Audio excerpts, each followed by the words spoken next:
ಇವ್ರ ಹೆಸರು ರಾಜು ಅಂತ. ಈ ಕೆಲಸನ ಇವರು 42 ವರ್ಷದಿಂದ ಮಾಡ್ತಿದ್ದಾರೆ.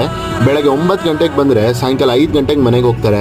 ದಿನಕ್ಕೆ ಇವರು ದುಡಿಯೋದು ಬರೀ 150 ರೂಪಾಯಿ ಅಷ್ಟೇ. ಹೆಂಡತಿ ಇಲ್ಲ, ಮಗ ಇದ್ದಾರೆ. ಮಗನ್ಗೆ ಕೆಲಸ ಇಲ್ಲ, ಮೊಮ್ಮಗ ಸ್ಕೂಲ್ಗೆ ಹೋಗ್ತಾನೆ. ಬಾಡಿಗೆ ಮನೇಲಿ ಇದ್ದಾರೆ. 3,000 ರೂಪಾಯಿ ಬಾಡಿಗೆ.